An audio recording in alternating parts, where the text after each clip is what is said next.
In May of 2021, Olivia Rodrigo published Sour, a seminal body of work that spoke to the highs and horrors of youth. I'm so sick of 17. Where's my teenage dream? She considered it an exploration of sorts into her teen years, an excavation into the romance, anger, and dissatisfaction plaguing her life. This album spoke to people. Not only did it become one of the best-selling albums of 2021, it also reignited an ancient conversation. Women and girls across generational lines used Sour's success as an opportunity to unearth and criticize the politics of girlhood. Sour is seminal because it arguably primed us for what happened next. 2 years later, on the dot, pop culture transitioned into a full-blown girl renaissance. A girlissance, if you will. The term girlissance refers to our culture's latest embracement of ultra-femininity, enhanced by the imagery and language of girlhood. The girlissance came off the back of the 2010s, which was fatally defined by not like other girl discourse. This was an era where some women had interests and tastes outside of the mainstream or traditionally feminine parameters. And this somehow snowballed into an unrecognizable, hellish debate that lasted an entire decade. Trust me, I was there. But when the girlissance began to take shape in the summer of 2023, we quickly found that this divide was behind us. Barbenheimer became a cultural phenomenon, which saw femmes dressed in all pink to watch a nearly 6-hour double feature. Girl math and girl dinner were added to the digital dictionary. Billionaire girl bosses dominated our feeds, and various girl aesthetics popped up and floated by. It was a sparkly, consumerist fever dream of a summer. Since then, we have been utterly possessed by girlhood. It has crystallized into something sacred. We treat it as an escape, a return to what some have described as innocence and freedom. Can you see my straw in the corner here, or it looks kind of weird from this angle? Anyways, furthermore, our obsession with girlhood isn't staying contained to TikTok. It's popping up in ad campaigns. It's influencing our media. This topic is significant. It's a reflection of our world. As Anita Harris argues, girlhood has been a burning topic in our society since the 90s. This was the peak of the Riot Grrrl movement, as well as our entrance into girl power politics. It's all about girl power. Between governmental regulations to questions about a girl's values, pastimes, and politics, discussions about girlhood have morphed into discussions about culture. We have come to the conclusion that the way we feed our culture is the way we feed our girls. It's cyclical. Instead of being a forgotten category or a peripheral identity, girls have transitioned to the forefront of our minds. They have emerged as their own phenomenon, according to Harris. So what does the girlissance mean, and how does it impact us? I hate to say it, but the answer isn't simple. It's complex, it's contradictory, it's Shakespearean. I would argue that the girlissance has the potential to both help and harm its participants. On one hand, our obsession with girlhood is a way for femmes to reclaim their relationship with femininity, as well as with youth. On the other hand, it's often used to reassert conservative ideals. The girlissance is an ever-moving mishmash of radical gender negotiation and infantilizing brain rot. Let's look closer.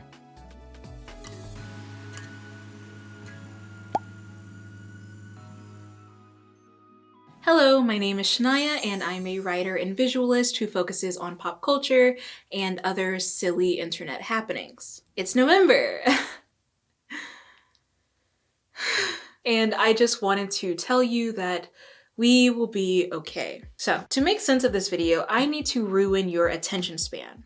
By that, I mean, I need to introduce you to the ins and outs of TikTok tyranny. Recently, girl trends have taken social media by storm.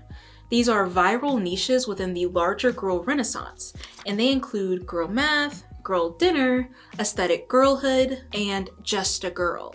Let me break it down. In May of 2023, a TikTok user by the name of Olivia posted one of their favorite meals: grapes, bread, cheese, butter, and wine. I call this girl dinner or medieval peasant. Though the cold butter and raw bread confused me and my southern ancestors, the term girl dinner stuck regardless. About 2 months later, TikTok user Karma Carr posted a girl dinner ditty, and this is where the trend really took off. Ditty, not ditty, ditty. This is my meal. I call this girl dinner. Girl dinner, girl dinner, girl dinner, oh, girl dinner. Karma's sound became the background gospel to women and girls' mealtime. Videos depicted women eating dill pickles, cherries, and popcorn, tortillas with nothing but mashed avocado inside, and plain noodles with shredded mozzarella.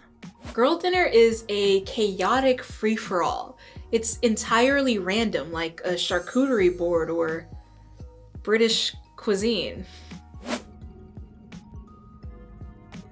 It's kind of beautiful, really.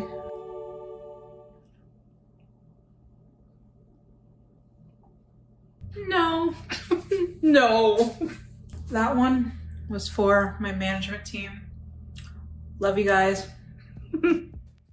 Over time, the trend became mainstream, and the meaning of it changed. Instead of girl dinner, it was no dinner. Portions became extremely small.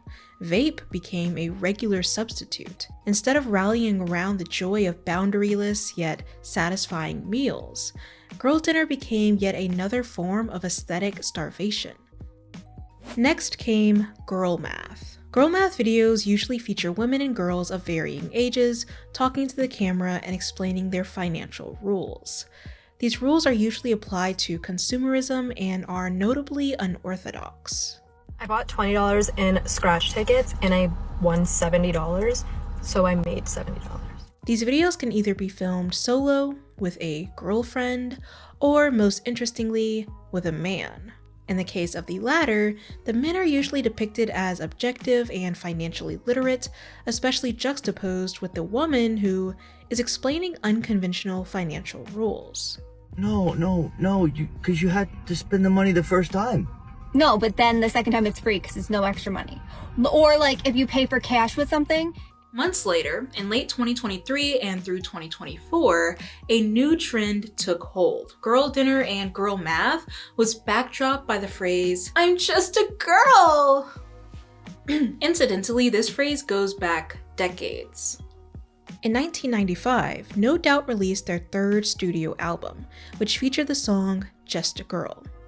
We'll come back to this later, but for now, just know that a soundbite of this song became the anthem of the TikTok trend. Alongside it, users also began clipping this scene from 1999's Notting Hill, where Julia Roberts' character tells Hugh Grant's, "I'm also just a girl." Videos within this trend range anywhere from a woman or girl having poor driving practices, like hitting a curb or wrecking a car, to being uninformed. Being a girl is one of the hardest jobs on the planet. Like, I assume it's much harder than being an engineer. And by the way, I don't know what an engineer does, but I don't need to because I'm just a girl. Or simply just being susceptible to consumerist propaganda. Further, these videos tend to posit that because someone is just a girl, they can't or shouldn't be expected to do things for themselves, at least not properly. These girl trends have become sacred to those who participate within them. They're seen as a way to reclaim and participate within girlhood, regardless of age. On TikTok, girlhood is depicted as cinematic, glittery companionship and shards of adolescence that make up one shiny core memory. Women and girls post videos about doing each other's makeup, talking about crushes, and dancing on the beach. Some of it depends on gender essentialism. A lot more of it depends on romanticizing a very specific and brief period of one's life. Women and girls wish to be in this one cosmic, perfect place forever. Young and vital, happy and carefree. The girl trends are really an extension of this wish. A digital way to hold on to something that is undeniably waning, but presented to us as a magical core piece of our identity. Despite most of the participants of the Girl-a-Sance being older teens and women in their 20s, they wish to remain a girl forever. Connie Morrison argues that in our modern age, we use pop culture and social media as a way to construct our identities. When it comes to the viral girl trends, women and girls utilize them as a way to reassert and to redefine their feminine identity. Social media becomes a way to renegotiate gender, and more specifically, it serves as an idealistic space for women and girls to share their experiences. This is significant for two reasons. The first reason is that women and girls have very little space to construct and articulate their identities, especially without scrutiny. Since girlhood has become a burning topic in society, that also means that women and girls have become even bigger targets for criticism and consumerism. Everything they create, every trend, aesthetic, and belief is questioned by the public and then co-opted by the market, only then to be sold back to them. In order to avoid being criticized or co-opted, Harris argues that women and girls seek out marginal spaces. These marginal spaces are where we express ourselves, the good, the bad, the ugly. But it doesn't always work in our favor. Since Harris's article was published in 2003, their idea of a marginal space is a zine or a blog. Great mediums, still alive today, but I would argue that social media has become our main marginal space for self-expression, which sounds oxymoronic, I'm aware, but that's kind of my point. Despite there being like a gazillion people here, we tend to comprehend social media and the internet as some sort of void. We speak about ourselves freely, forgetting that millions of people can potentially see it. This creates an easy path for marketers and PhD level haters to infiltrate and target the feminine demographic. Take girl dinner, for instance. It started as like this trend amongst what felt like an intimate niche.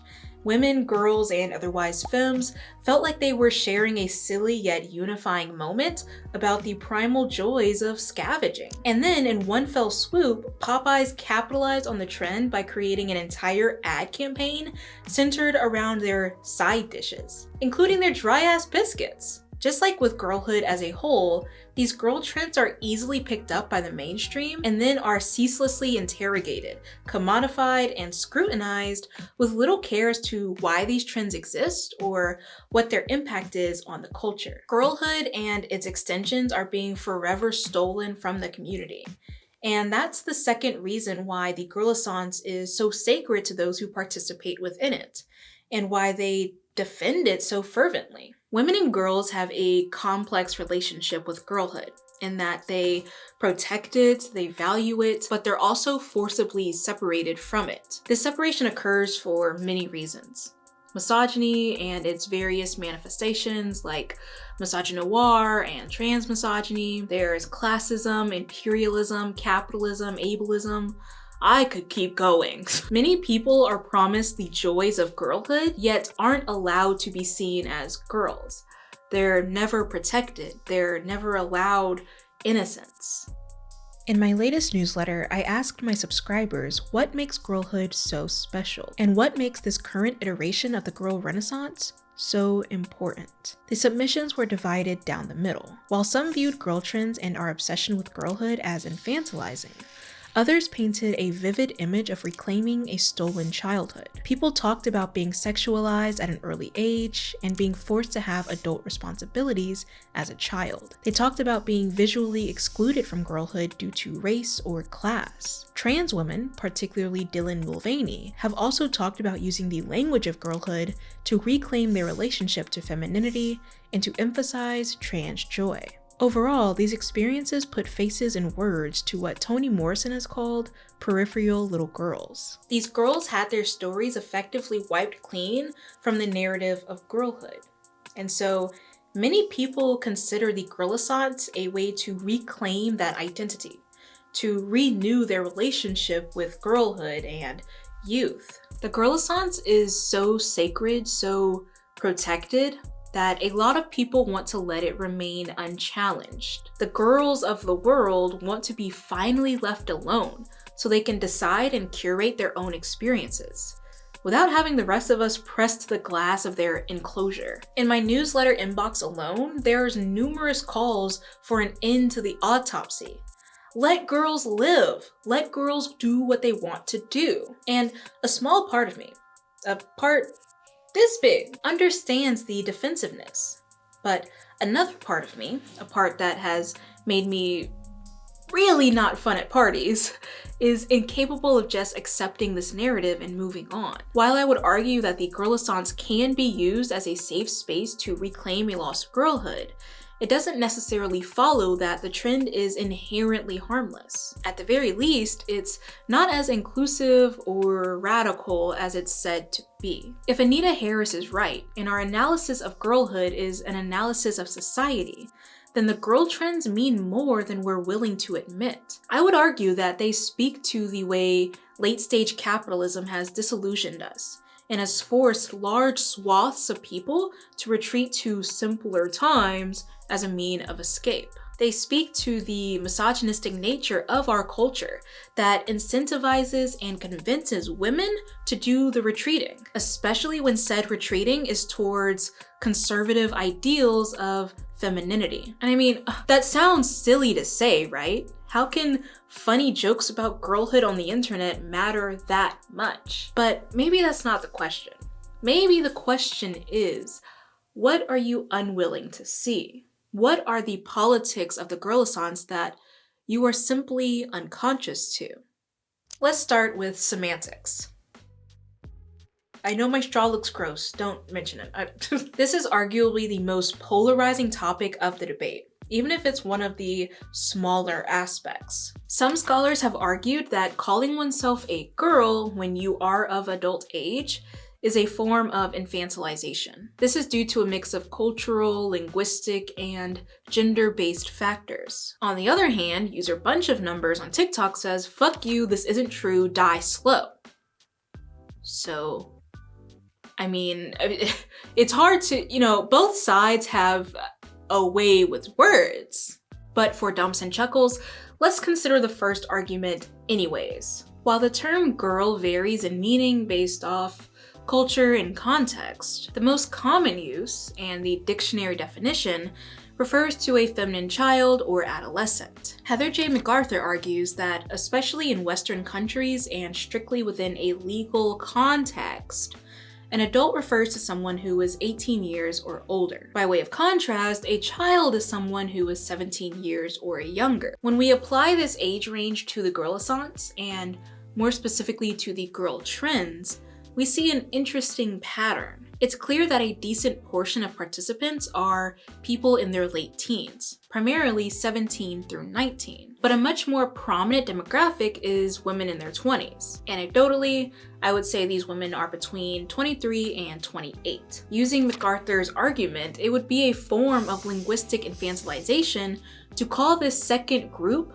girls. And yet this second group is arguably the most vocal participants in the girl renaissance. MacArthur's argument may be unconvincing to you so far. I mean, so far it's kind of unconvincing me. I don't believe that the term girl is inherently infantilizing, precisely because we don't live in a dictionary. Language evolves based on culture and context. The way we use and understand words sometimes has nothing to do with their proper definition and everything to do with their cultural one. Like in the Black community, the term girl is not used exclusively for children.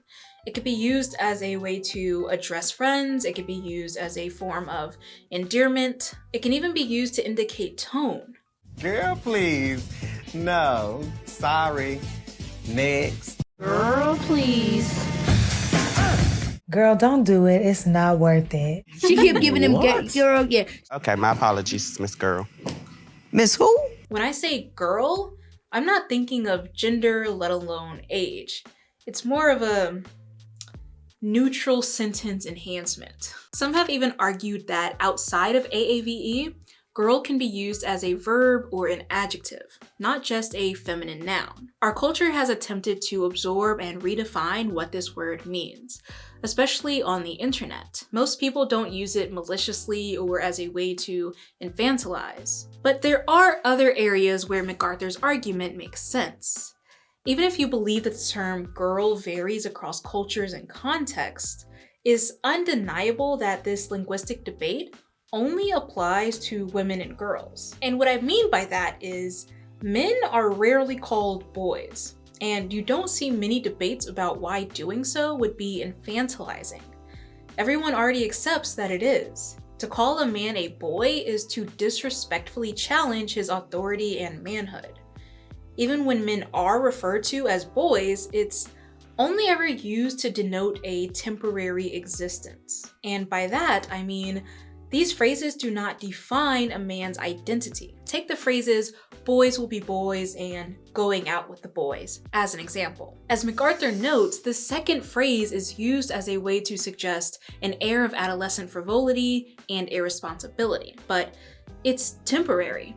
You can crack a cold one with the boys, but everyone, you included, knows that you're still a man. No one at the bar or at the sporting event is going to call you a boy, unless they want to fight, I don't know. The same goes for the first phrase. It's another temporary existence, pulled out of someone's ass when they want to be unaccountable for their actions. They're often terrible, heinous actions.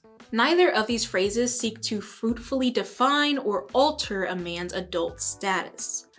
But this logic doesn't apply to women. Women are girls forever, regardless of age and regardless of context. There's no such thing as a temporary infantile state for women. So what the fuck does all of this mean? This gender gap speaks to a wider cultural issue. To get old as a woman is to lose value, especially within a conservative, patriarchal society. Men, on the other hand, are expected and encouraged to age.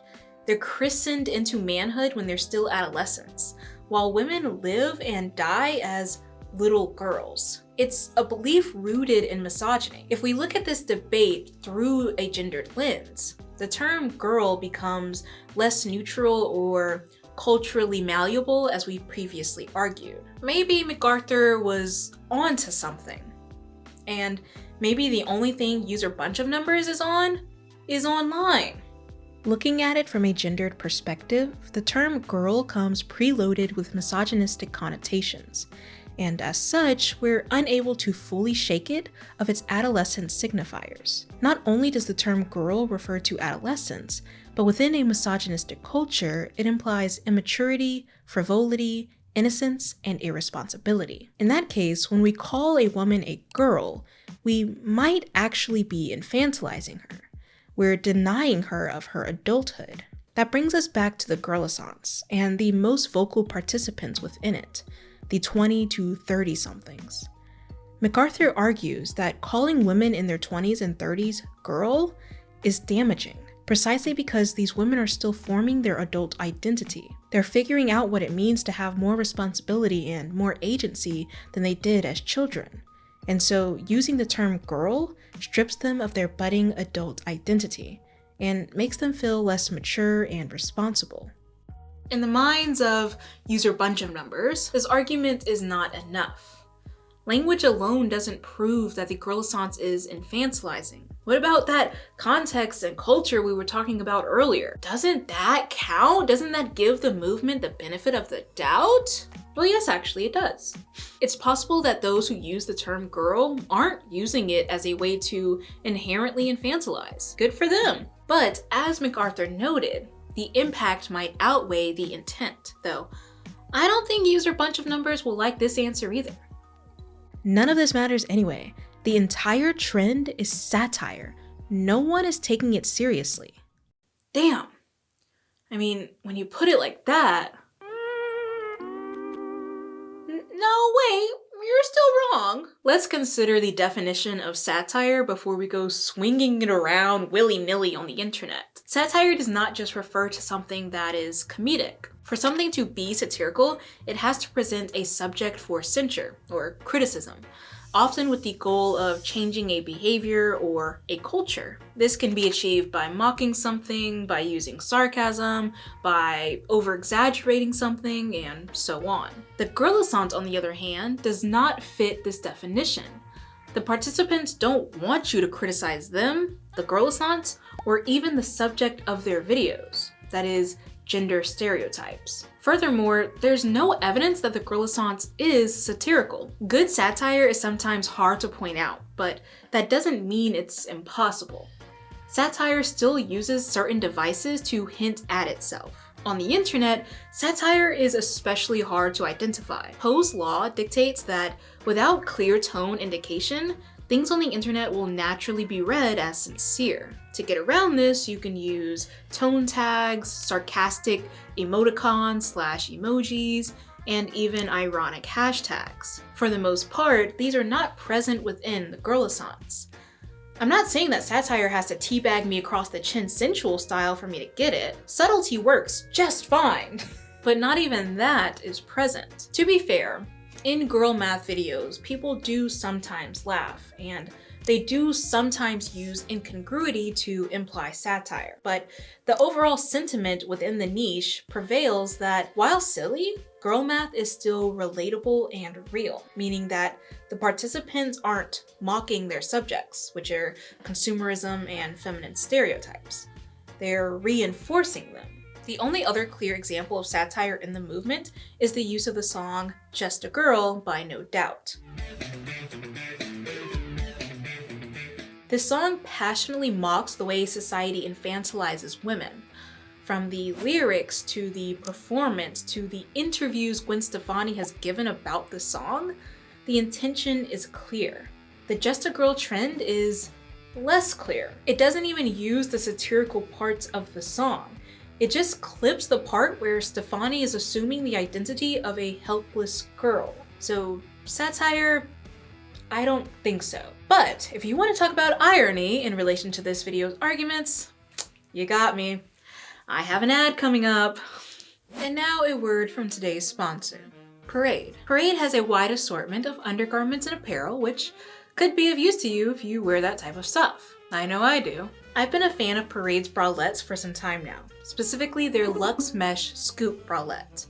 This is the item I reach for the most out of all of my garments. I wear it so much that I have it in a few different colorways: 8-Ball, Valentine, and Twilight. This bralette is made out of a silky mesh material, which feels lightweight on your body and also extremely breathable. I can wear this for hours without feeling constricted or in pain. Even better, I don't have to sacrifice support for comfortability. While the fabric is airy, it's also structured. It holds me together throughout the day. This is another favorite of mine. This is the new Scoop bralette in the color Crown Blue. It's a part of Parade's Replay collection, which is backed by popular demand. This selection features original, beloved silhouettes in an ultra soft fabric. Parade's Replay collection is made from recycled, superfine fabric and is also designed with 360 stretch, so it moves with you. I love this bralette specifically because it has a similar silhouette to the Luxe Mesh Scoop bralette. The difference is that this bralette is much more buttery and it's soft to the touch. Like, wow. I think I need to be alone for a second.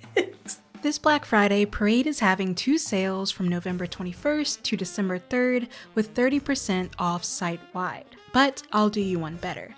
You can use my code SHANBF for 50% off site-wide with no minimum purchase. Thank you to Parade for sponsoring this video. Now let's get back to it. So, beyond just using infantilizing language, the Girlassance also employs negative gender stereotypes. To achieve this, the movement depends on gender essentialism. I know, that's a big word for Elmo.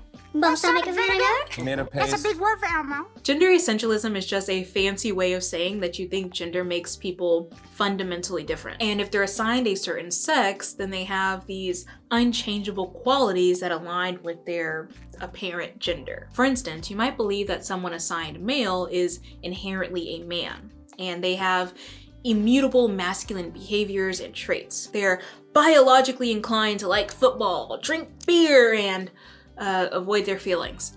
Contrastingly, you apply the same logic to females and femininity. Gender essentialism conflates biology and culture, sex and gender. It gets turfy really quick and often disregards the diversity of both gender and sex. Gender essentialism also depends on gender stereotypes in order to classify people. Men aren't biologically inclined to like beer, but it's a stereotype that feeds and normalizes the gender binary. When we look at the girlissance, and more specifically the viral girl trends, we see that gender stereotypes are the foundation of the movement, especially the stereotypes we talked about earlier, where femininity is associated with immaturity and docility. This association goes beyond linguistics.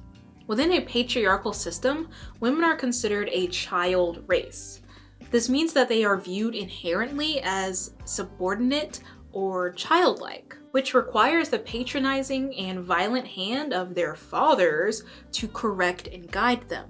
This paternalism varies based on a bunch of different social identities, including race, class, and culture. For instance, Black people are also considered a child race. During the colonial era, white supremacists used scientific racism to justify their enslavement and brutality of Black people, stating that our skin color made us inherently ownable. This led to the tradition of white supremacists calling Black men boys and Black women girls, regardless of age. Speaking of women, because Black women sit at an intersection of racism and misogyny, the white supremacist heteropatriarchy views us as both infantile and adultified. We're not allowed to relate to girlhood because that's historically associated with whiteness, and yet we're still viewed as children. Our opinions are devalued. Our speech is said to be uneducated babble.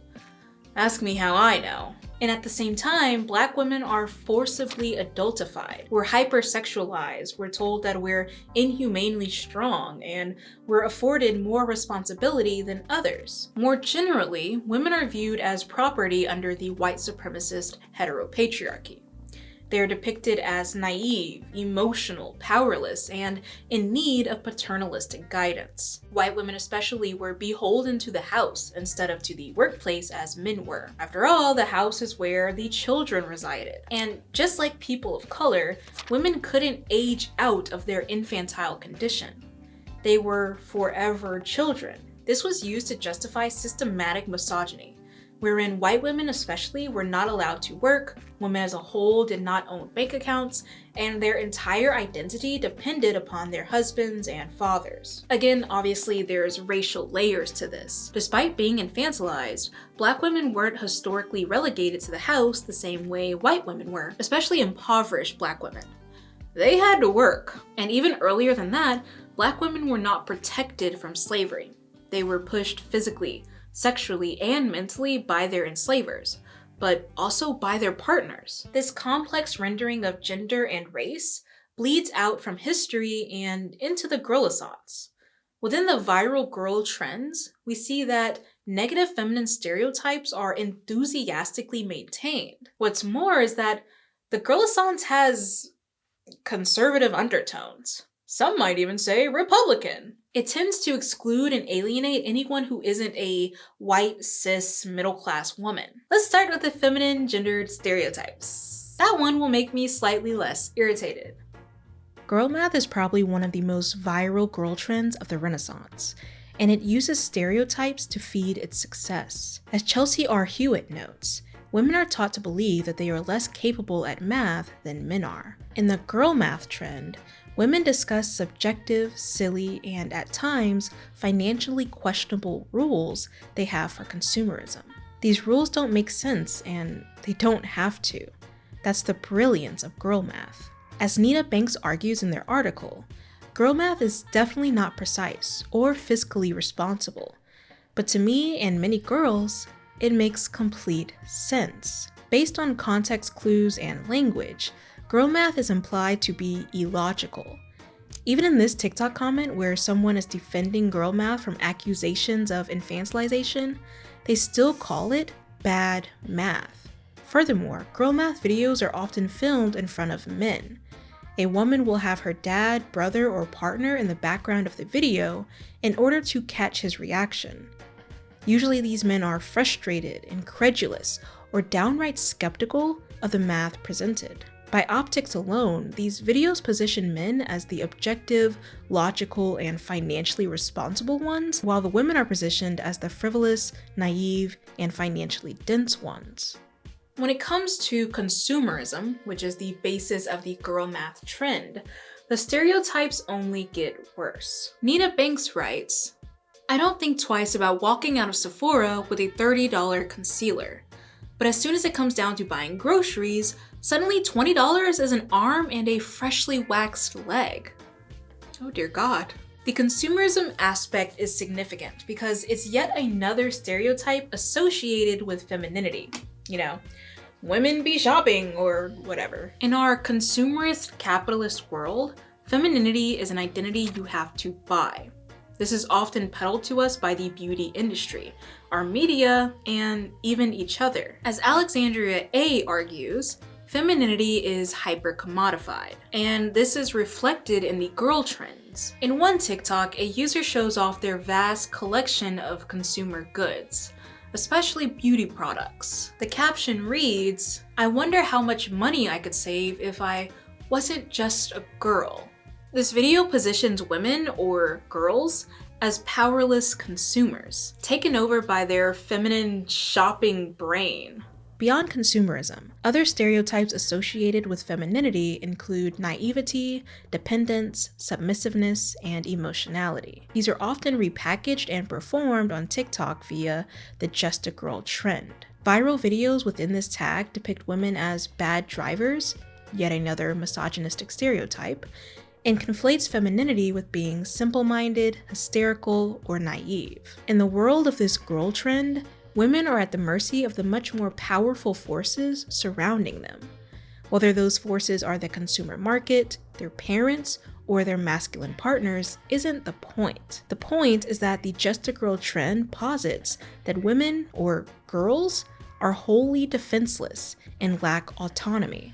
Which is kind of weird and misogynistic and odd, but it kind of makes sense, especially when we realize which movements the Girlaissance is mirroring. The Girlaissance is eerily similar to the girl power movement.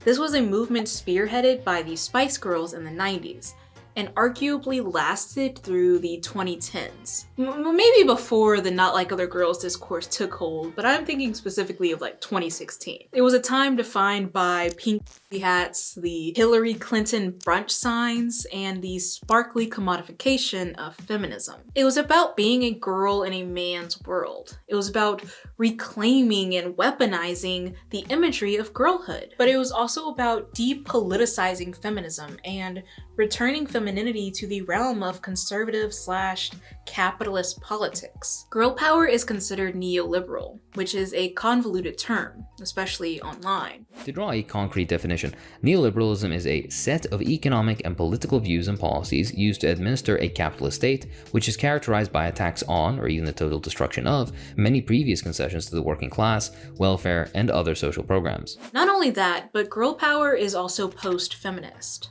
This means that it exists alongside the idea that feminism is so over. Everyone already has rights now, so feminism is deemed unnecessary. Bay argues that the girl power movement removed girls and girlhood from the domain of being strong, proactive, and smart to that of being sexualized, individualistic, and eternal beauty-oriented. That's a big word for Elmo. What's more is that the girl power movement was largely consumerist and was uncritically accepted by the public. As Anita Harris argued, the movement was co-opted and simultaneously created by capitalism. It was used as a way to make women and girls into perfect consumers. There was merch, there was media, there was marketing campaigns, and these all served a consumer capitalist purpose. The Girlaissance is the natural extension of the girl power movement. It picked up where the pink hats of 2016 left off. We became enamored with the corporate wet dream that was Barbie. We surrendered our money and time to the capitalistic girl boss whims of Taylor Swift and Beyonce. Even the trends we designed for ourselves, the clean girl and the vanilla girl and the what the fuck ever girl, these are all steeped in consumer capitalism. The girl-essence is neoliberal, extremely commodified, and post-feminist. In fact, it is so post-feminist that it sometimes encroaches on anti-feminist territory. Earlier this year, Leah Mosqueda wrote an article in defense of the Just a Girl trend. Not only does Mosqueda use damaging, dichotomous language to imply that womanhood is valueless and incomparable to the joys of youth, cause that's a crazy quote, they also present interesting opinions of feminism itself, specifically how it relates to the girl renaissance. I think right now we're seeing a very big backlash against modern day feminism, said Rayanna Kilby. I can definitely see this feeling in modern feminism where there's a kind of pressure to be super successful as a woman. You have to desire to be a CEO and you have to desire to be the same as a man rather than be equal and have equal opportunities and desires and passions that are respected. Inadequacy is probably the best word for how people feel about feminism right now, Kilby said. It feels kind of out of touch for a lot of people. Kilby believes that these feelings of regression to girlhood have stemmed from women's realization of the value in choice feminism, the popular belief that any choice a woman makes is inherently feminist. A lot of women are kind of rejecting this idea that womanhood means they have to be a man.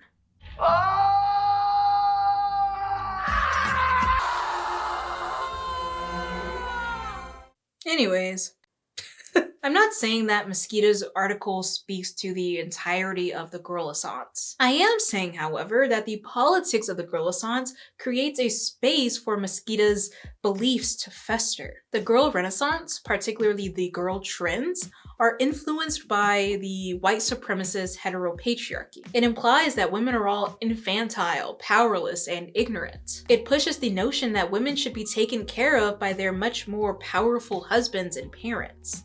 It declares that women are only good for shopping and being pretty. These beliefs are situated on a rather short staircase to conservatism. The next thing you know, you're gonna start having weird opinions on race and trans people. Oh wait. No, that's already happening in the girl-essence too. Since its inception, the movement has shifted to include various hierarchies of race, class, and gender. It favors the experiences of Western white women, especially women who are cis, able-bodied, neurotypical, and middle to upper class. While other demographics do participate within the movement, these women are the faces of it. Their videos get the most likes, the most views, the most praise. Their narratives become the narrative. Their experiences are exalted, while women and girls of other demographics become sidelined once more. This leads to whiteness yet again becoming the default experience and narrative in the conversation of femininity and girlhood. For instance, everyone keeps using the word innocence to describe the movement. They want to return to innocence. Participants evoke daintiness and incorruptibility. These are words that are historically associated with whiteness and white supremacy. Black children, specifically Black girls, are never afforded that identity. Neither are children of other races. Not poor children, certainly not disabled children, certainly not trans children. The Just a Girl trend similarly uses language built upon a complicated history. Participants state that this trend is a response to boys will be boys. They consider it a way to shift responsibility in similar ways. However, they fail to see how white-centric that is. In regards to white women and to other non-Black women, the idea of being small, dainty, and just a girl has been used to justify violence and bigotry against Black people for centuries. Do you remember Maya Ponsetto, the 22-year-old known as Soho Karen? She went viral in 2020 for accusing a 15-year-old Black boy of stealing her phone. Spoiler, he didn't. Regardless, she physically assaulted him in front of numerous witnesses. And afterwards, do you know what she said? Basically, I'm a 22-year-old girl. Racism, how is one girl accusing a guy about a phone a crime. He's 14, and that's what they're claiming. Yeah, I'm 22. I've lived probably just the same amount of life as him. Yeah. Furthermore, the girlissance is cis-normative. Look at how trans women are treated in the movement when they try to reclaim girlhood the same way cis women do. They're vilified. When a trans woman starts talking about girl math or being demure, all the cis women who have been doing the exact same thing for the past 2 years suddenly find gender stereotypes harmful. Trans women are not afforded the same opportunity to be satirical or to reclaim a lost childhood the way white cis women are. The language associated with the girlissance is almost like a dog whistle, especially when we consider who the movement prioritizes and who it seeks to oust. This leads me to believe that the girlissance can easily be used as a tool for conservatism. The participants of the trend are uncritical of what they're consuming. They refuse to listen to possible flaws, and above all, they're disillusioned by reality. They're hurt under capitalism, and so they want to escape it, rightfully so. They're burdened by growing up, and so they try to avoid it. As Mesquita wrote in their article, the participants of Girl World want an identity that can be molded like air-dry clay. They don't want to be responsible for their lives.